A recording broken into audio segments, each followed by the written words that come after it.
आप सभी? मुझे आशा है आप सभी अच्छे और प्रसन्न होंगे। चलिए आज हम पढ़ते हैं पाठ 4 शब्द विचार। करते हैं इस पाठ की शुरुआत। भावों तथा विचारों की अभिव्यक्ति का प्रमुख साधन भाषा है। भाषा वाक्यों से और वाक्य शब्दों से बनते हैं। शब्द वर्णों की मेल से बनाए जाते हैं। भाषा की स्वतंत्र इकाई शब्द होते हैं। प्रत्येक शब्द का एक विशेष अर्थ अवश्य होता है, जैसे शहर, नहर, कोयल आदि से इनके विशेष अर्थ की अभिव्यक्ति हो रही है, इसीलिए ये सभी शब्द हैं। इन सभी शब्दों को यदि दहशत, रहन और यल को लिखा जाए तो इनका कोई अर्थ स्पष्ट नहीं होता है, इसलिए ये शब्द ही नहीं कहलाएंगे। अर्थात बच्चों, यदि हम शब्द को, कलम को हम उल्टा सीधा लिखें तो क्या वह शब्द बन सकता है? तो नहीं, तो वह शब्द नहीं है। चलिए जानते हैं इसी परिभाषा के माध्यम से। निश्चित अर्थ प्रकट करने वाला वर्ण समूह शब्द कहलाता है। जैसे भाषा से संबंधित मुख्य बिंदु हैं। शब्दों की रचना वर्णों की मेल से होती है। स्वतंत्र शब्द स्वतंत्र इकाई होते हैं। शब्दों का एक विशेष अर्थ होता है। पदों का सामान्य क्रम, कर्ता, कर्म और अंत में क्रिया का होता है। ठीक है, आगे है पद। जब शब्दों का प्रयोग एक सार्थक इकाई के रूप में अर्थात वाक्य में किया जाता है तब ये पद बन जाते हैं। इन शब्दों को व्याकरण के नियमों जैसे लिंग, वचन, कारक के अनुरूप वाक्य में प्रयुक्त किया जाता है। वाक्य में प्रयुक्त होने पर ये शब्द स्वतंत्र नहीं रहते। ठीक है, आगे है शब्दों का वर्गीकरण। शब्दों का वर्गीकरण 5 आधारों पर किया जा सकता है। नंबर 1, उत्पत्ति अथवा शोध के आधार पर, अर्थ के आधार पर, व्याकरणिक प्रयोगों के आधार पर, व्युत्पत्ति रचना के आधार पर और प्रयोग के आधार पर। ठीक है, आगे उत्पत्ति अथवा स्रोत के आधार पर। चलिए पढ़ते हैं। स्रोत का शाब्दिक अर्थ है मूल या उद्गम स्थल। कोई शब्द हिंदी भाषा में कहाँ से आया है तथा उसका मूल रूप क्या है आदि के आधार पर शब्दों को 5 भागों में विभाजित किया गया है। जैसे तत्सम, तद्भव, देशज, विदेशी और संकर शब्द। ठीक है, पहला है तत्सम शब्द किसे कहते हैं? तत्सम शब्द 2 शब्दों तत् जमा सम के योग से बना है।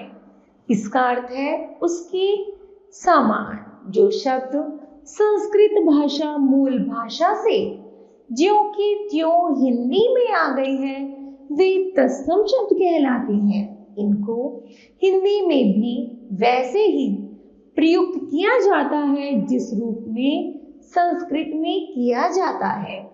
जैसे ज्येष्ठ, नासिका, श्वास, रात्रि, कर, सूर्य, अश्रु, आश्चर्य, स्वर्ण आदि। दूसरा है तद्भव शब्द। तद्भव शब्द का अर्थ है तत् जमा भव अर्थात उससे उत्पन्न हुआ। हिंदी भाषा में अनेक ऐसे शब्द हैं जो संस्कृत शब्दों से बने हैं। संस्कृत भाषा के जो शब्द कुछ रूप परिवर्तन के साथ हिंदी में प्रयोग होते हैं तद्भव शब्द कहलाते हैं। जैसे कान, घर, कोयल, मोर, आंसू आदि। ये शब्द कर्ण, ग्रह, कोकिला, मयूर, अश्रु आदि संस्कृत शब्दों से बने हैं। ठीक है, आगे है तत्सम शब्दों के तद्भव रूप। तत्सम शब्द है और एक तरफ तद्भव शब्द है। तत्सम है प्रहर का पहर, नृत्य का नाच, बाष्प का भाप, घट का घड़ा, क्षेत्र का खेत, दंत का दांत, श्वास का सांस, सूत्र का सूत्र, दधी का दही, आम्र का आम, अग्र का आगे, वानर का बंदर, पत्र का पत्ता, वार्ता का बात, सत्य का सच। आगे है सर्प का सांप, निद्रा का नींद, घृत का घी, कपोत का कबूतर, कर्म का काम, हस्त का हाथ, मस्तक का माथा, काग का कौवा, सप्त का सात, भिक्षा का भीख, ग्राम का गांव, पद का पांव, कंकड़ का कंगन, पीत का पीला और साय का शाम। के आगे है देशज शब्द। देशज शब्द का अर्थ है देश जमा जा, अर्थात देश में जन्मा। ये शब्द देश के विभिन्न प्रांतों की बोलियों से हिंदी भाषा में आ गए हैं। यही शब्द देशज कहलाते हैं, जैसे झूला, झाड़ू, डिबिया, पगड़ी, लोटा, ठोकर, खिड़की, फावड़ा, बेटी, चिड़िया, झोपड़ी, डिब्बा, ताला, पेट आदि। ठीक है। आगे है विदेशी शब्द। जो शब्द विदेशी भाषाओं से हिंदी में आ गए हैं वे विदेशी शब्द कहलाते हैं। जैसे पुर्तगाली का है गमला, कनस्तर, तौलिया, गोदाम, साबुन, मेज, तंबाकू, बाल्टी, फीता, कमरा, पादरी, आलपिन आदि। आगे है अंग्रेजी। Degree, train, station, ball, bat, purse, doctor, school, company, party, cheque, bank, telephone, number, cinema, bus, company, fridge, scooter, pen, pencil, ticket, party, copy, training आदि। ठीक है। आगे है अरबी भाषा के शब्द, जैसे नकली, सुबह, मतलब, तकदीर, फौरन, मरीज, इनाम, मेहनत, आजाद, इशारा, जुर्माना, किस्सा, औरत, जहाज, वकील, कालीन, कानून, कसम, अखबार, महल, खबर, दफ्तर, कुर्सी, सुबह, हवा, फौज, नजर, खत, इनाम, तूफान, आदमी, वकील आदि। आगे है फारसी भाषा के शब्द, जैसे दुकान, कागज, नमक, चपरासी, सरकार, शिकार, शादी, शहद, खरीद, आसमान, कारीगर, कमर, जहर, जमीन, खून, बदनाम, बाजार, बीमार, जादू, सब्जी, दीवार, दरवाजा आदि। ठीक है। आगे है चीनी शब्द, जैसे लीची, चाय, चीकू, पटाखा आदि। फिर है फ्रांसीसी शब्द, जैसे अंग्रेजी, काजू, कारतूस आदि। तुर्की है चाकू, गलीचा, चाबी, कैंची, कारतूस, चम्मच, चेचक, बीवी, कुर्ता, कुली आदि। ठीक है। आगे है संकर शब्द, ऐसे शब्द जो दो अलग अलग भाषाओं के शब्दों के मेल से बनते हैं, संकर शब्द कहलाते हैं। हिंदी भाषा में बहुत से ऐसे शब्द हैं जो अलग अलग भाषाओं के शब्दों के मेल से बने हैं, जैसे पुर्तगाली जमा हिंदी, नीलामी जमा घर। उसी तरह है रेल जमा यात्रा, किताब जमा घर, सजावट जमा कक्ष और वर्ष जमा गांठ, घड़ी जमा साज, टिकट जमा घर, फल जमा दार और मोटर जमा गाड़ी। ठीक है। आगे है व्युत्पत्ति, अर्थात रचना के आधार पर किसी शब्द की संरचना किस प्रकार हुई, अर्थात कोई शब्द कैसे बना, इस आधार पर शब्दों को 3 भागों में विभाजित किया जाता है, जैसे रूढ़ शब्द, यौगिक शब्द और योग रूढ़ शब्द। पहला है रूढ़ शब्द, ऐसे शब्द जो परंपरागत रूप से किसी विशेष अर्थ के लिए जाने जाते हैं तथा जिनके टुकड़े करने पर कोई अर्थ न निकले रूढ़ शब्द कहलाते हैं। जैसे पशु, पेड़, घर, फूल आदि। रूढ़ शब्दों की रचना किसी अन्य शब्दों के योग से नहीं होती, ये मूल शब्द होते हैं। यदि हम इन शब्दों के टुकड़े करते हैं तो इनका कोई अर्थ नहीं निकलता। जैसे पे जमा ड, पा जमा शू, घा जमा रा और फू जमा ला। इसलिए ये रूढ़ शब्द है। कौन से शब्द है? रूढ़।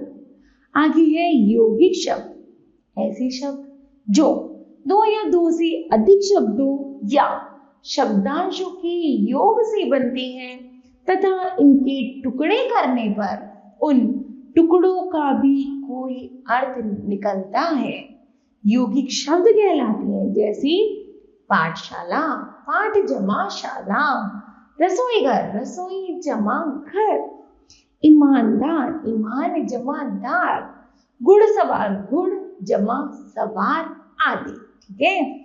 उदाहरण के तौर पर ऊपर दिए गए सभी शब्द दो शब्दों या शब्दांशों के मेल से बने हैं। इन शब्दों के प्रत्येक अंश का एक अर्थ निकल रहा है। इन शब्दों के अर्थों को मिलाकर ही मुख्य शब्द का अर्थ निकलता है, इसलिए ये सभी यौगिक शब्द हैं। आगे है योग रूढ़ शब्द। ऐसे शब्द जो यौगिक होते हुए भी अपनी मूल अर्थ से भिन्न किसी विशेष अर्थ को प्रकट करते हैं, योग रूढ़ शब्द कहलाते हैं। जैसे चारपाई, हिमालय, पीतांबर, नीलकंठ आदि है। ऊपर दिए गए शब्दों में चारपाई अर्थात चार पायों वाली किंतु हर वस्तु जिसके चार पाए हैं चारपाई नहीं कही जाती। इस प्रकार हर बर्फ के घर को हिमालय नहीं कह सकते। नीलकंठ और पीतांबर शब्द भी एक विशिष्ट अर्थ को इंगित करते हैं। अर्थ के आधार पर शब्दों के मुख्य भेद इस प्रकार है।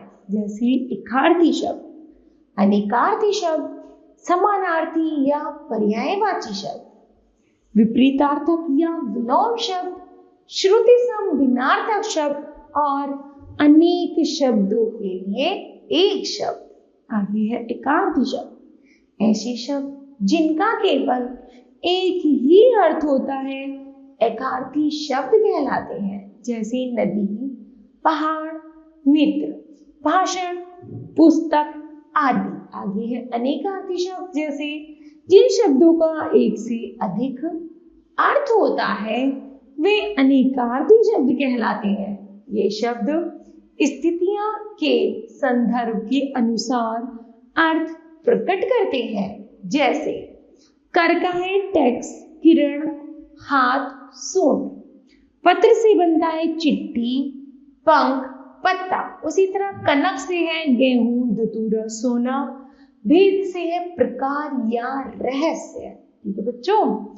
आगे है समानार्थी या पर्यायवाची शब्द। इसे कहते हैं, चलिए पढ़ते हैं। समान अर्थ बताने वाले शब्द पर्यायवाची शब्द कहलाते हैं। जैसे कमल का है नीरज, पंकज, राजीव, अरविंद। पानी का है नीर, जल, अंबु, पारी।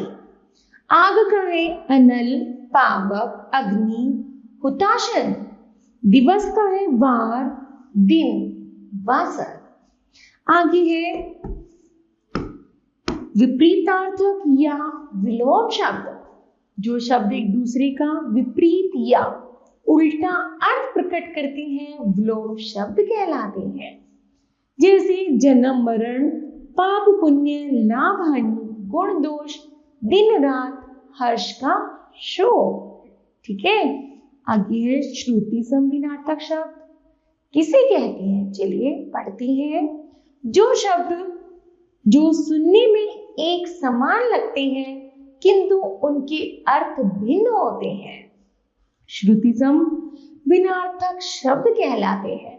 ये शब्द सुनने में भले ही एक समान लगे किंतु इनकी वर्तनी में थोड़ा अंतर अवश्य होता है। जैसे बदन का है मुख, बदन एक बदन तो होता है मुख और एक बदन होता है शरीर। उसी तरह आदि, एक आदि होता है अभ्यास और एक होता है आदि जिसका है आरंभ। फिर है अंश, एक अंश है भाग और एक अंश है कंधा। उसी तरह अन्न, एक अन्न है अनाज और एक अन्न है दूसरा। ठीक है। फिर अनेक शब्दों के लिए एक शब्द, जिन शब्दों को वाक्यांश या अनेक शब्दों के स्थान पर प्रयुक्त किया जाता है वे अनेक शब्दों के लिए एक शब्द या वाक्यांश के लिए एक शब्द कहे जाते हैं। जैसे जो सबका प्रिय हो सर्वप्रिय, जो कभी बूढ़ा ना हो अजर, जो अच्छे कुल में उत्पन्न हुआ उसे कहते हैं कुलीन। साथ पढ़ने वाला सहपाठी नीचे लिखी हुई निम्नलिखित। ठीक है। आगे है प्रयोग के आधार पर। प्रयोग के आधार पर शब्दों को दो भागों में विभाजित किया गया है, सामान्य शब्द और तकनीकी शब्द। सबसे पहले पढ़ते हैं सामान्य शब्द किसे कहते हैं। ऐसे शब्द जिनका दैनिक जीवन में सामान्य बोलचाल के लिए प्रयोग किया जाता है सामान्य शब्द कहलाते हैं। इनका अर्थ सरलता से समझा जा सकता है, जैसे पानी, पेड़, नदी, दाल, रोटी, आना, लेना, किताब, कमरा, कपड़ा आदि। आगे है तकनीकी शब्द, ऐसे शब्द जिनका संबंध विभिन्न व्यवसायों, विषयों, विज्ञानों आदि से होता है तकनीकी शब्द कहलाते हैं। जैसे अधिनियम, ज्ञापन, विज्ञप्ति, कंप्यूटर आदि। आगे है अन्य उदाहरण, विषय से संबंधित, जैसे संज्ञा, सर्वनाम, विशेषण, क्रिया, लिंग, वचन, समुच्चय बोधक, क्रिया विशेषण आदि। प्रशासन से संबंधित है, जैसे निदेशालय, प्रभाग, सचिव, कनिष्ठ, वरिष्ठ आदि। विज्ञान से संबंधित है, जैसे जीव विज्ञान, रसायन विज्ञान, कोशिका, संश्लेषण, जीवाश्म आदि। नंबर 5 है व्याकरणिक प्रयोग के आधार पर। व्याकरण के आधार पर शब्दों को दो भागों में विभाजित किया गया है। पहला है विकारी शब्द। विकारी शब्द किसे कहते हैं? ऐसे शब्द जो वाक्य में प्रयोग किए जाने पर लिंग, वचन, कारक, काल आदि के कारण परिवर्तित हो जाते हैं अर्थात बदल जाते हैं, विकारी शब्द कहलाते हैं। विकारी शब्दों के 4 भेद माने गए हैं, जैसे संज्ञा। संज्ञा क्या है? बालिका, बालिकाएं, बालिकाओं आदि। सर्वनाम का है आपने, आपके, आप आदि। विशेषण है जैसे लंबा, लंबी, छोटा, छोटी आदि। क्रिया है जैसे जाता है, जाते हैं, जाएंगे आदि। फिर है अविकारी शब्द, जिनके रूप में लिंग, वचन, काल आदि के कारण कोई बदलाव नहीं होता, अविकारी शब्द कहलाते हैं। इन शब्दों के प्रयोग के अनुसार कोई परिवर्तन नहीं होता है, ये मूल रूप में ही प्रयुक्त किए जाते हैं।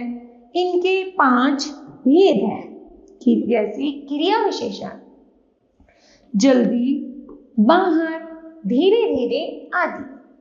संबंध बोधक के हैं के साथ, से पहले, के बाद आदि।